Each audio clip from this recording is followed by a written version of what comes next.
অ্যাভাতার কাহিনীর পরের অধ্যায়ে আপনাদের স্বাগত। চলুন ডুব দেয়া যাক প্যান্ডোরার সেই জগতে যেখানে জেক সুলি আর তার পরিবার একেবারে নতুন এক বিপদের মুখোমুখি হতে চলেছে। তো গল্পটা শুরু হচ্ছে সুলি পরিবারের প্যান্ডোরায় ফিরে আসা দিয়ে, কিন্তু তাদের এই ফিরে আসাটা ঠিক আগের মতো না, কারণ একটা বিরাট ট্র্যাজেডির কালো মেঘ যেন সবকিছু ঢেকে রেখেছে। তাদের ছেলে নেটিয়ামের মৃত্যু, এটা পরিবারটাকে একটা গভীর শূন্যতা আর শোকের মধ্যে ঠেলে দিয়েছে। আর এই যে একটা বিরাট ক্ষতি, এটাই কিন্তু গল্পের আবেগঘন শুরু। এখান থেকেই তাদের সামনের কঠিন যাত্রার মঞ্চটা তৈরি হচ্ছে। তো স্বাভাবিকভাবেই প্রশ্নটা আসে, এই বিশাল একটা ধাক্কার পর ওরা কিভাবে সামলে উঠবে, আর ঠিক কি অপেক্ষা করছে তাদের জন্য? কোনো নতুন ভয়ঙ্কর শক্তি আসছে? আচ্ছা, এবার আসা যাক প্যান্ডোরার সেই নতুন শক্তিতে। এমন এক শক্তির আগমন ঘটছে যা আগে কেউ কখনো দেখেনি। হ্যাঁ, আমরা কথা বলছি এক শক্তিশালী আর একদম নতুন এক নাভি গোষ্ঠীর ব্যাপারে। এদের নাম অ্যাশ পিপল, মানে আগুন আর ছাইয়ের জাতি। আর এরা কিন্তু অন্য নাভি গোষ্ঠীর মতো বিলকুলই না।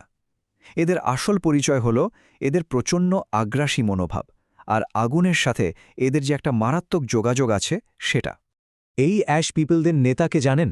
ভয়ঙ্কর ভাড়াং। এরা থাকে প্যান্ডোরার আগ্নেয়গিরি এলাকাগুলোতে, আর এদের প্রধান অস্ত্রই হল আগুন। কিন্তু শুধু তাই নয়, ওদের একটা নিজস্ব শক্তিশালী আর তেজস্বী আদর্শও আছে, আর ঠিক এটাই ওদেরকে এতটা বিপজ্জনক করে তুলেছে। তো এই অ্যাশ পিপলদের আসার ফলে কি হল? প্যান্ডোরার যে লড়াইয়ের ছবিটা আমরা দেখে এসেছি সেটা একদম পাল্টে গেল।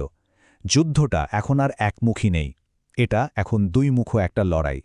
দেখুন, একদিকে মানুষ আর নাবিদের মধ্যে যে পুরনো লড়াইটা, সেটা কিন্তু এখনও চলছেই। মানে প্যান্ডোরাকে বাঁচানোর সেই যুদ্ধটা এখনও শেষ হয়নি। কিন্তু এখন এই লড়াইটা আরও অনেক বেশি জটিল হয়ে গেছে, কারণ এখন সংঘাতটা শুধু বাইরের শত্রুর সাথে না, লড়াইটা এখন ভেতরেরও। মানে নাভিদের নিজেদের মধ্যেই একটা আদর্শের লড়াই, একটা বিভেদ তৈরি হচ্ছে। তাহলে চলুন দেখি, এই যে নতুন আর জটিল একটা যুদ্ধ শুরু হলো, এর ভিত্তিটা আসলে কি? কোন কোন থিমগুলো, মানে পরিচিত আর নতুন কোনো বিষয়গুলো এই সংঘাতকে এগিয়ে নিয়ে যাচ্ছে?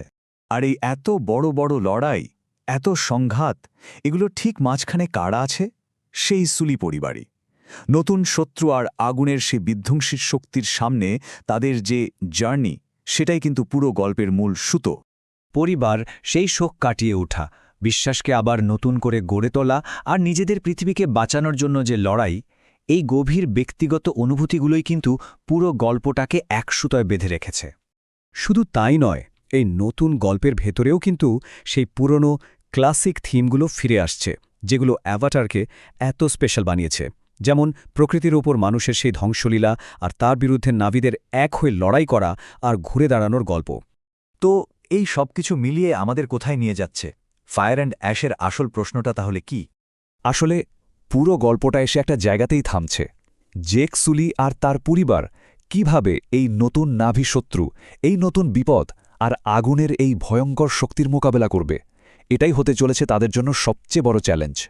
আর এই সব কিছু শেষে আমাদের মনে একটা বড় প্রশ্ন রেখে যায়, একটা দারুণ ইন্টারেস্টিং প্রশ্ন, যা এই নতুন অধ্যায়ের মূল সুরটা বেঁধে দেবে।